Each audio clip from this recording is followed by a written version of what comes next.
بابر شاہ نے ظاہر ہی نہ کیا کہ وہ فرجات کی ساری کہانی سن چکے تھے اور مسرت جہاں کے معاملے میں بھی قدرے مایوس تھے، اس لیے کہ فرجات اب ٹھیک ہو بھی جاتا تو انہیں مسرت جہاں کے بارے میں شاید کچھ نہ بتا پاتا۔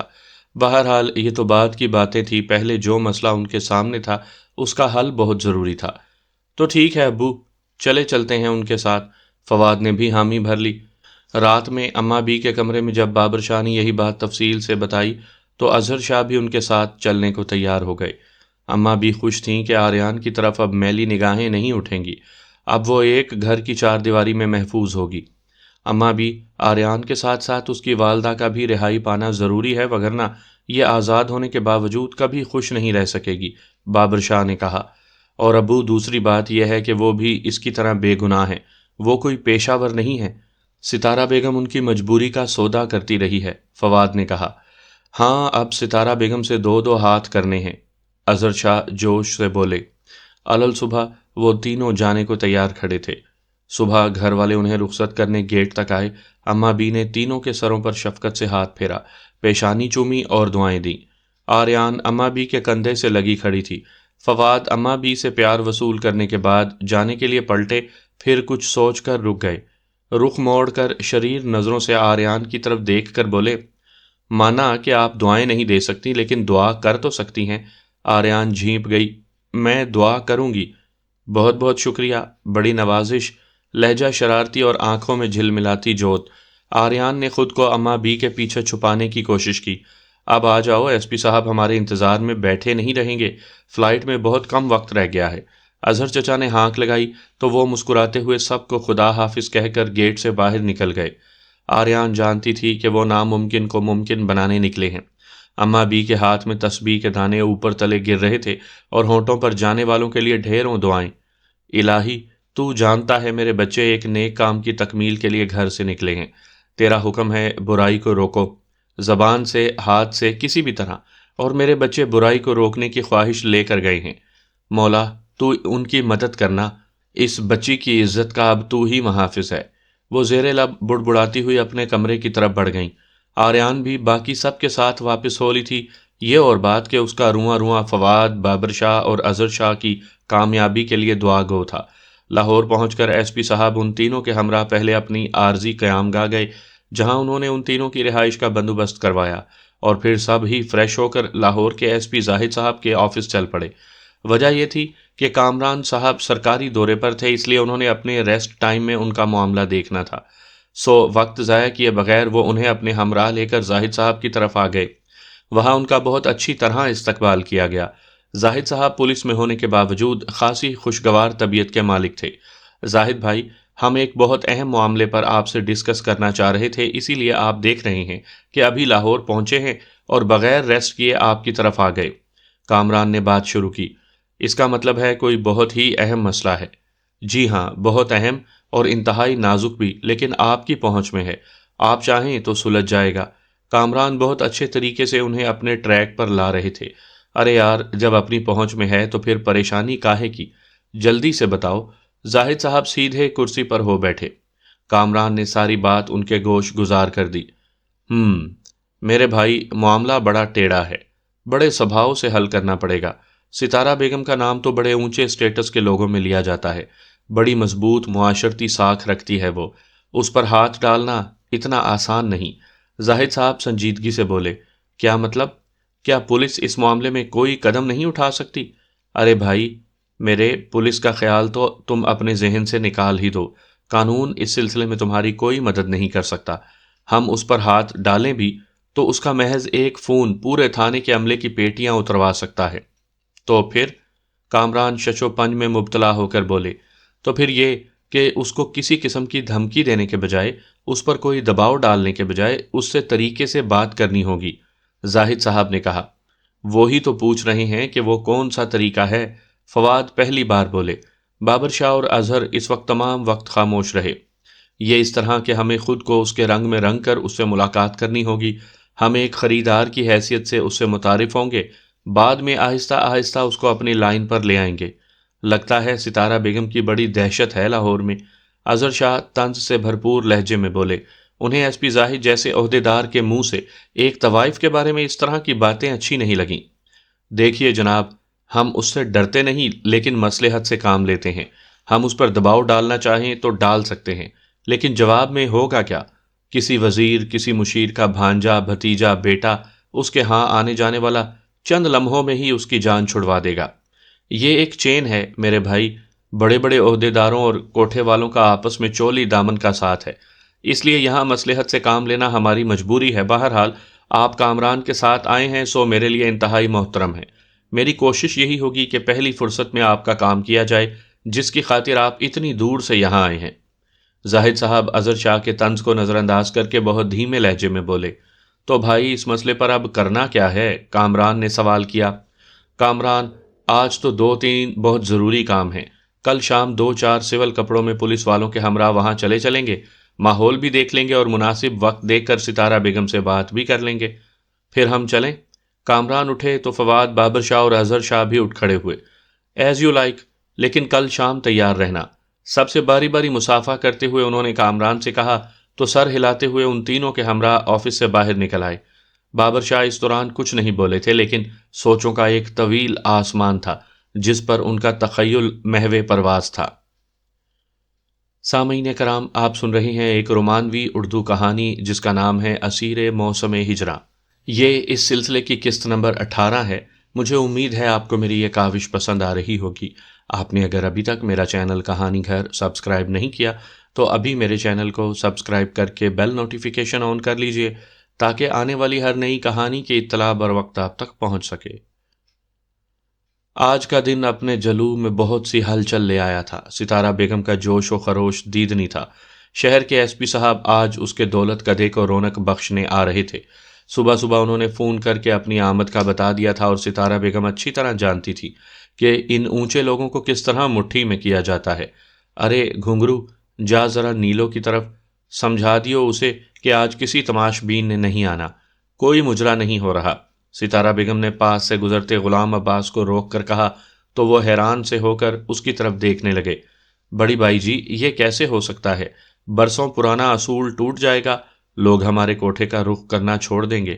غلام عباس نے کہا، ارے ہم نے یہ اس لیے کہا کہ کوئی عام تماش بین نہ آئے، آج خاص پروگرام ہے، صرف خاص بندوں کے لیے، سمجھا کیا؟ ستارہ بیگم کا معنی خیز لہجہ اس کی سمجھ میں آ گیا۔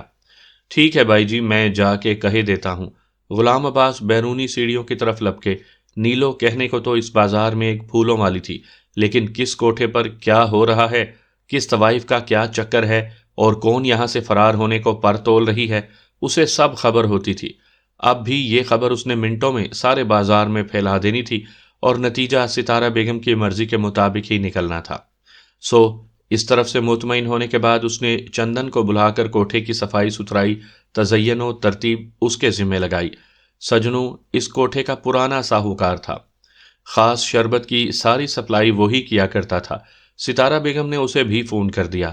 آج کی شام وہ کسی طور بھی ضائع نہیں کرنا چاہتی تھی، سو اپنی طرف سے کیل کانٹوں سے لیس ہو کر میدان میں اترنے کی تیاری کر رہی تھی۔ چاندنی کے کمرے میں آ کر ایک پل کو رک کر اس نے ادھر ادھر کا جائزہ لیا۔ چاندنی، تیرے کو کیا ہے ری؟ کیوں منہ سر لپیٹے پڑی ہے؟ چاندنی کو بستر پر دراز دیکھ کر وہ بولی، لیکن اس نے کوئی جواب نہیں دیا۔ شام میں ایس پی صاحب آ رہے ہیں چند خاص مہمانوں کے ساتھ، محفل میں کسی چیز کی کمی نہیں ہونی چاہیے۔ بستر چھوڑ اور تیاری کر، چل اٹھ۔ شاباش بھائی جی، آج میں محفل نہیں کر سکوں گی، 2-3 دن سے مجھے شدید بخار ہو رہا ہے۔ چاندنی نے اسے ٹالنا چاہا۔ نہ چاندنی، ایسا نہ کر، اس نے کہا اور پھر کچھ سوچتے ہوئے دوبارہ بولی، چل ٹھیک ہے، زیادہ نہیں پر ایک گیت تو تجھے گانا پڑے گا۔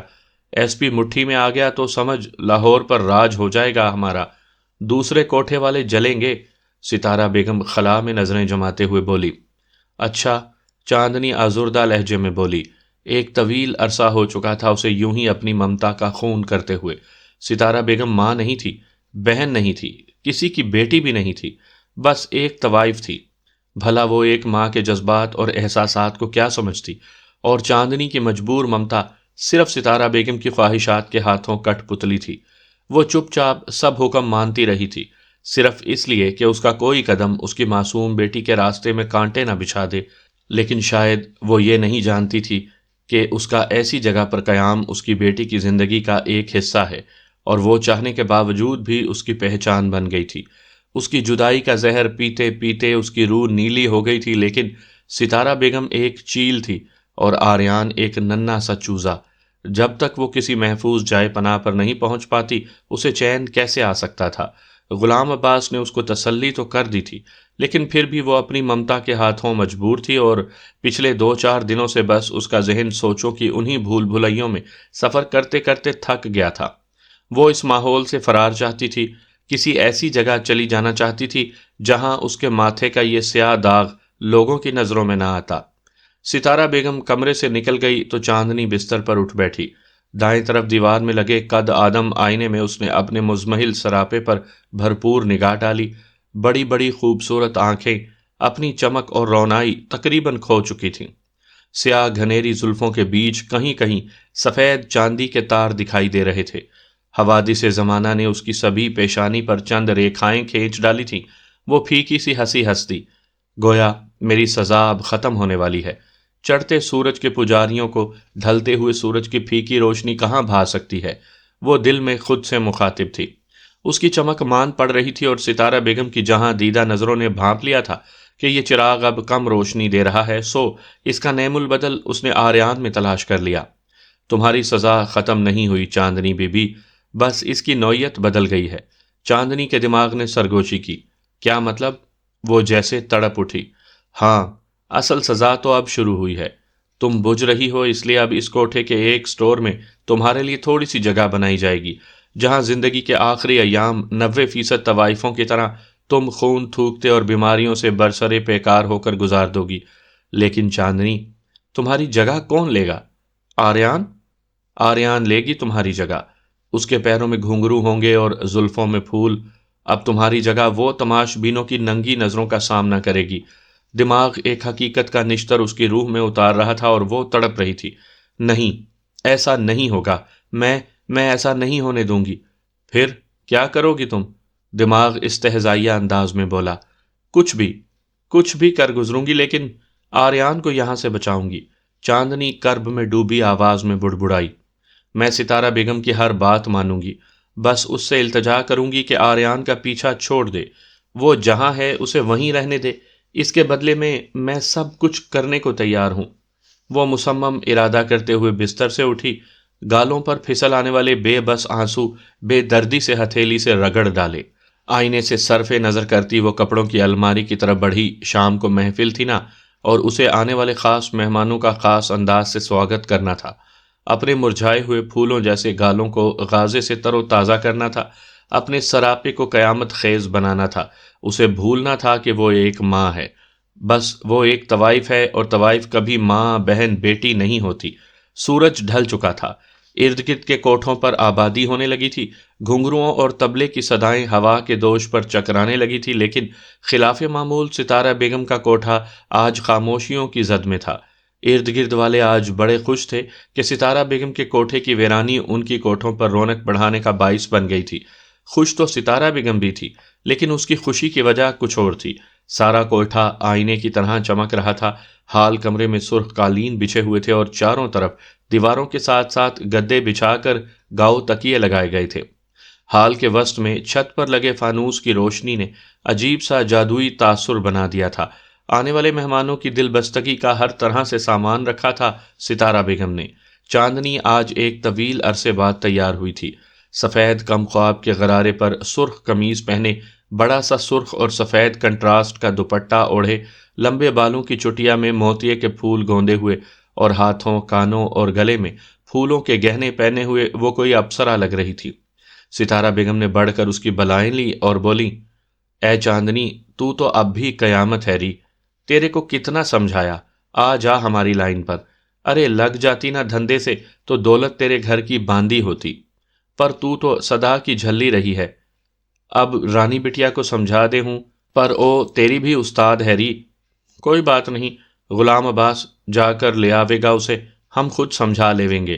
ستارہ بیگم اپنی بات مکمل کر کے آگے بڑھ گئی، اور چاندنی جیسے پتھر کے مجسمے کی طرح وہیں گڑی کی گڑی رہ گئی۔ یہ نظریں، یہ آدم خور نظریں کھا جائیں گی اسے، میری بیٹی کو کھا جائیں گی۔ یہ سب لوگ مل کر یہ اسے جینے نہیں دیں گے۔ وہ سکتے کسی کیفیت میں کھڑی تھی، لیکن وجود کے اندر جیسے زلزلے برپا تھے۔ وہ مردہ قدموں سے چلتی واپس اپنے کمرے میں لوٹ آئی، اس کی روح کسی پتے کی طرح لرز اٹھی تھی۔ میرے مولا، میری سزا معاف کر دے، میرے پالنے والے، تو جانتا ہے ایک چھوٹی سی خطا کی تھی۔ لوگ تو کتنے بڑے بڑے گناہ کر کے بھی تیری زمین پر گردن اکڑا کر چلتے ہیں، ارے میں تو جیتے جی مرتی رہی ہوں، پچھتاووں کی آگ میں جل جل کر خاکستر ہوتی رہی ہوں۔ کب تک سزا دے گا مجھے؟ کب تک خزاؤں کی زد میں رہے گا میرا وجود؟ اے رحیم و کریم، ایک ہی بار موت کیوں نہیں دے دیتا مجھے؟ اس کی آنکھوں میں آنسو نہیں تھے، پتہ نہیں کتنا رو چکی تھی وہ کہ آنکھوں کے سوتے بھی خشک ہو گئے تھے، مگر شاید اس کے آنسو بھی اس کی طرح بے قیمت تھے۔ اوپر والے کو ان آنسوؤں سے کوئی دلچسپی نہیں تھی۔ وہ بستر پر پاؤں لٹکائے بیٹھی تھی، سر جھکائے کسی گہری سوچ میں گم۔ جب ستارہ بیگم نے دروازے سے اندر جھانکا، چاندنی، مہمان آنے والے ہیں، تیار رہنا، اس نے جواب میں نہ سر اٹھایا تھا اور نہ ہی کوئی بات کی تھی۔ ستارہ بیگم بھی اس کے جواب کا انتظار کرنے کے بجائے اپنی بات کر کے حال کمرے کی طرف جانے لگی۔ اسی پل بیرونی جانب سے غلام عباس آتا دکھائی دیا۔ مہمان آ گئے بڑی بائی جی، اس نے آ کر بتایا۔ ستارہ بیگم پرجوش انداز میں تیزی سے دروازے تک آئی۔ ایس پی صاحب کے ہمراہ 4 افراد اور بھی تھے۔ ستارہ بیگم نے ان کے اندر داخل ہوتے ہی ہاتھ میں پکڑے پھول ان کے قدموں میں رکھ دیے۔ زندگی بھی بعض اوقات کیسے کیسے رنگ دکھاتی ہے۔ جس گھر کی دہلیز پر پاؤں رکھنے پر اسے دھکے اور ٹھوکریں ملی تھیں، جہاں کے در و دیوار نے اس کی تضحیک کی تھی، جن رشتوں نے اس کی ذات کو اس کا جرم قرار دے کر تسلیم نہیں کیا تھا، آج وہ ان سب کے درمیان میں تھا، ان کے قریب اتنا کہ ہر رشتے سے منسلک شخص کا قرب اسے میسر آ گیا تھا، یہاں تک کہ اماں بی کی پیاسی نگاہوں میں بھی اس نے اپنے لیے ایک محبت بھرا سوز پایا تھا۔ ان سب کی توجہ اور محبتیں پا کر یقیناً وہ خود پر نازاں ہوتا، لیکن اب وہ خود کو مجرم سمجھ رہا تھا۔ آج بہت دنوں بعد اسے تنہائی میسر آئی تو پنڈورے کا پٹارا اس کے سامنے کھل گیا۔ وہ تنہائی کی وحشت سے گھبرا کر خود میں ہی پناہ ڈھونڈنے لگا۔ وہ جو میری خاطر اس عالی شان گھرانے کی عزت قدموں تلے روند کر میرے ساتھ ہم سفری کے خواب دیکھتے ہوئے دہلیز پار کر گئی، میں نے کیا کیا اس کے لیے؟ کانٹے ہی کانٹے بچھا دیے اس کی راہوں میں۔ اپنی محبت میں اندھا ہو کر میں نے اس پر بھی زندگی تنگ کر دی۔ خدا جانے کہاں ہوگی وہ، کس حال میں ہوگی؟ اس کی کوکھ میں پلنے والی میری نشانی اس دنیا میں سانچ بھی لے پائی ہوگی یا؟ پہلی بار ان سوچوں نے اس کے وجود روح کو جھنجھوڑ ڈالا۔ یہ سب بچے جو میرے ارد گرد اپنی محبتوں کا حصار کیے ہوئے ہیں، جانتے ہیں کہ میں ان کے لیے غیر نہیں، ان کا اپنا ہوں۔ ایک ایسا رشتہ میرے وجود سے وابستہ ہے جس سے برسوں اس گھر کے مکینوں نے نظریں چرائی ہیں۔ یہ بچے میرے وجود میں اسی رشتے کی آسودگی ڈھونڈتے ہیں اور میں ان سب کی محبتوں کے آگے ہارنے لگا ہوں۔ زندگی کے روز و شب میرے لیے محض اذیت کے سوا کچھ نہیں۔ محبتیں بچپن سے میرے لیے بس ایک حسین خواب رہی ہیں۔ شاید یہ بچے جانتے ہیں کہ میں ہر زنجیر توڑ سکتا ہوں، لیکن محبت کی زنجیر نہیں توڑ سکتا۔ تبھی تو میرے پیروں میں محبتوں کی بیڑیاں ڈال دی ہیں انہوں نے، لیکن نہیں، مجھے ان زنجیروں کو توڑنا ہوگا۔ اس لیے نہیں کہ ان سب کو دکھ پہنچاؤں، اس لیے کہ ان سب کو ان کے ایک گمشدہ حصے سے ملانے کے لیے مجھے یہاں سے جانا ہوگا۔ میں اسے تلاش کروں گا۔ وہ خود کلامی کے سے انداز میں بڑبڑا رہا تھا۔ وہ جانتا تھا کہ اس وقت سادات نگر کے ہر مکین کی نگاہیں اسی پر جمی ہیں، ہر ایک کی سوچ کا محور اس وقت اسی کی ذات ہے۔ وہ سب اس کی ذات سے ایک امید وابستہ کیے ہوئے ہیں۔ مسرت جہاں اس گھر کا روشن چراغ جو ایک طویل عرصہ پہلے فرجاد ملک کے خانہ دل میں ضیاء بکھیرنے کی چاہ لیے سادات نگر کی دیواروں کو اندھیرے کے حوالے کر گیا تھا، وہی مسرت جہاں جو ماں باپ کی آنکھوں کا تارا تھی، جو بھائیوں کی جان تھی، وہی مسرت جہاں جنہوں نے محض چند دن اپنے پیار کرنے والوں کا دوسرا روپ دیکھ کر دل برداشتہ ہو کر ایک انتہائی قدم اٹھایا تھا، اور ان کے اس قدم نے شبیر حسین شاہ کی جان لے لی تھی، وہی مسرت جہاں آج بھی ایک کسک بن کر سادات نگر کے مکینوں کے دلوں میں آباد تھیں۔ اور فرجاد ملک وہ واحد شخص تھا جو ان سب کو ان کے بارے میں بتا سکتا تھا، لیکن یہ کوئی نہیں جانتا تھا کہ وہ بھی ویسا ہی بے خبر اور لا علم ہے جیسے وہ سب۔ سبھی کو اس کے صحیح ہونے کی جلدی تھی، اور وہ اچھی طرح جانتا تھا کہ جب یہ سب جان لیں گے کہ وہ ٹھیک ہو چکا ہے تو ان سب کا پہلا سوال مسرت جہاں کے بارے میں ہی ہوگا۔ اس کے دماغ میں سوچیں کسی لاوے کی طرح پک رہی تھی۔ اس سے پہلے کہ سب جان جائیں کہ میری ذہنی کیفیت اعتدال پر آ چکی ہے، مجھے یہاں سے جانا ہوگا۔ جتنی محبتیں سمیٹنی تھیں سمیٹ لیں، جتنی رفاقت میسر آنی تھی آ چکی۔ مجھ جیسے حرمہ نصیب کے لیے یہ تھوڑا بہت بھی بہت زیادہ ہے۔ میری منزل سادات نگر نہیں، مسرت جہاں کا حصول ہے۔ اسے پا کر، ان سب سے ملا کر ہی میں اپنی اور سب کی نظروں میں سرخرو ہو سکوں گا۔ جانے اتنے طویل عرصے خود فراموشی کی کیفیت میں میری مسرت جہاں پر کیا بیتی ہوگی۔ وہ مجھے فریبی دھوکے باز سمجھتی ہوگی۔ شاید اس نے یہ بھی سوچا ہو کہ میں کوئی آوارہ بدگماش شخص ہوں جو محض چند دن اس کے ساتھ رنگین لمحات گزار کر اپنے راستے ہو لیا، اس کی معصوم آنکھوں میں اپنی ہمراہی کے خواب سجا کر بیچ راستے میں چھوڑ گیا۔ لیکن وہ ملے گی تو اسے سب کچھ بتاؤں گا۔ 21 سال خوابیدہ ذہن کے ساتھ گزارے ہیں میں نے جان بوجھ کر اسے نہیں چھوڑا۔ جس کی محبت پانے کے لیے میں تڑپتا رہا تھا، اسے جان بوجھ کر کیسے چھوڑ سکتا تھا؟ وہ جیسے خود کو تسلی دے رہا تھا، میں یہاں سے چلا جاؤں گا تو ان سب کی سوالیہ نگاہیں بھی دکھائی نہیں دیں گی۔ بس 1-2 دن، پھر میں چپ چاپ یہاں سے چلا جاؤں گا، بالکل اسی طرح جیسے 21 سال پہلے مسرت جہاں چپ چاپ یہاں سے چلی گئی تھی۔ اس نے دل ہی دل میں پختہ ارادہ کر لیا۔ صرف 2 دن بعد یہاں سے جانے کا فیصلہ کر چکا تھا کہ اس نے سوچ لیا تھا کہ اب وہ یہاں صرف اسی صورت میں آئے گا جب اس کے ہمراہ مسرت جہاں ہوگی، اور اگر ایسا نہ ہو سکا تو وہ اس دنیا کی بھیڑ میں ایسے کھو جائے گا کہ پھر خود کو بھی تلاش نہ کر سکے۔ سبک ہوا کے نرم لمس سے جھومتے درخت اور پودے، آسمان پر پھیلا بادلوں کا رتھ، اور دور غروب ہوتے ہوئے سورج کی نارنجی کرنیں جنہوں نے بادلوں کو بھی شفق کی سرخی عطا کر دی تھی، سبھی کچھ زندہ تھا، جاندار اور خوبصورت۔ لیکن وہ سب اس وقت ان چیزوں کے حسن سے بالکل بے نیاز تھے۔ سادات نگر کا لان اس وقت وہاں کے مکینوں سے آباد تھا، بچے بھی بڑے بھی سبھی موجود تھے، سوائے انیکا کے جو چائے بنانے کے خیال سے اٹھ گئی تھی۔ سادات نگر کے مکینوں میں یہ خوبی ضرور تھی کہ پریشانی کے وقت سب ایک دوسرے کا آسرا سہارا بن جاتے تھے۔ اس سے پریشانی ختم تو نہیں ہوتی، لیکن اس کی سنگینی بہت کم ہو جاتی ہے۔ اس وقت بھی سبھی پریشان تھے، لیکن اپنی دانست میں ایک دوسرے کی پریشانی دور کرنے کو مل بیٹھے تھے۔ شینا بچی، یہ عارب کل سے دکھائی نہیں دیا، کیا کہیں گیا ہوا ہے؟ بڑی اماں نے شینا پھپھو سے پوچھا، جو ان کے دائیں طرف لان چیئر پر بیٹھی ہوئی تھیں۔ بڑی اماں کے پوچھنے پر انہوں نے ان کی طرف دیکھا تو وہ خاموش سی ہو کر انہی کو دیکھنے لگیں۔ ایک طویل عرصہ ہو چکا تھا انہیں ان خاموش نگاہوں کو پڑھتے اور ان کی بے بسی کا مفہوم سمجھتے ہوئے۔ جی اماں بھی، وہ گھر پر نہیں ہیں، 2-3 دنوں سے بہت عجیب رویے سے پیش آ رہے تھے۔ کل 1-2 دوست آ گئے تو ان کے ساتھ کہیں چلے گئے، کہہ رہے تھے چند دن لگ جائیں گے۔ شینا پھپھو کے لہجے میں محسوس کی جانے والی آزردگی نے بڑی اماں کا دل دکھا دیا۔ پتہ نہیں بچی، یہ ایسا کیوں ہے؟ ارے تو میری سب سے پیاری بیٹی ہے، پر تیری اچھائیاں اس کور بین کو کیوں نظر نہیں آتی؟ اماں بھی، آپ کیوں دل پر لگاتی ہیں؟ اب تو عرصہ ہو گیا، عادت سی پڑ گئی ہے۔ شینا پھپھو زخمی سی مسکراہٹ ہونٹوں پر سجا کر بولی۔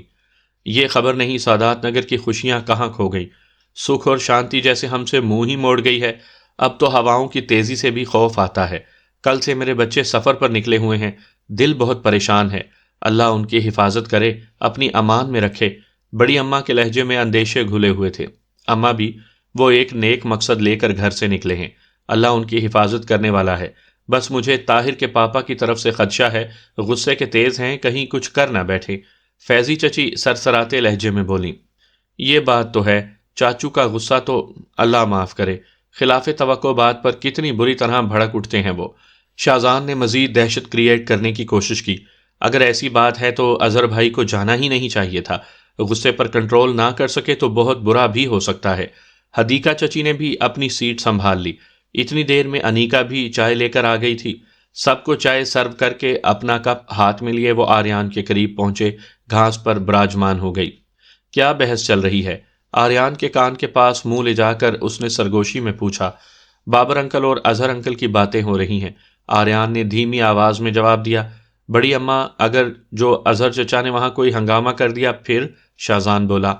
آئے ہائے، خیر کے کلمات منہ سے نکالو بچے، اتنے برے لوگوں کے بیچ جا کے پھنسے ہوئے ہیں، اللہ نہ کرے جو کوئی فساد کھڑا ہو۔ اظہر کو جانا ہی نہیں چاہیے تھا۔ اماں بھی آپ کیوں ہلکان ہوئی جا رہی ہیں؟ اظہر بچہ تو نہیں، سمجھدار ذمہ دار آدمی ہے، معاملہ فہم ہے، کیا حالات کی نزاکت کا علم نہیں اسے؟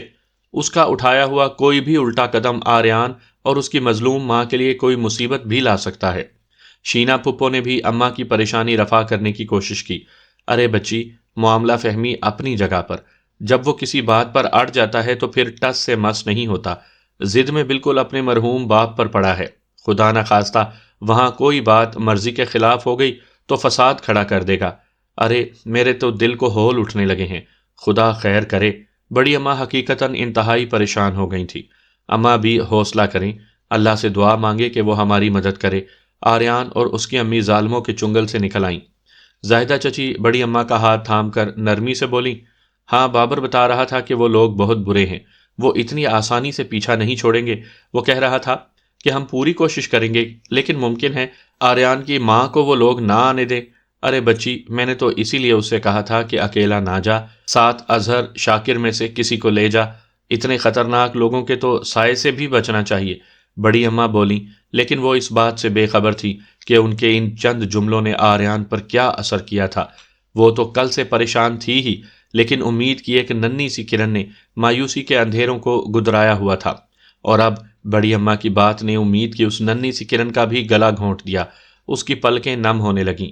ماں، ساری زندگی یوں ہی گھسٹتے رہنا ہے تمہیں بھی اور مجھے بھی، کوئی نہیں جو ہمیں بچا سکے، ہمیں جینے کا حق دلا سکے۔ آنسو پلکوں کی منڈیروں سے چھلکنے کو تھے، وہ یکدم اٹھ کر اندر کو چلی گئی۔ اسے کیا ہوا؟ حدیقہ چچی نے بھویں اچکا کر عجیب ناگوار لہجے میں کہا، بچی ہے، پریشان ہے اپنی ماں کے لیے، شاید میری کوئی بات اچھی نہیں لگی۔ بڑی اماں دھیمے لہجے میں بولی، آپ نے ایسا کیا کہہ دیا؟ وہ ہٹ دھرمی سے بولی۔ حدیقہ بچی، ضروری نہیں کہ کسی کو تانوں کے تیروں سے ہی زخمی کیا جائے، بعض اوقات بگڑے ہوئے زخموں پر نرم روئی کا پھوہا بھی چبھتا ہے۔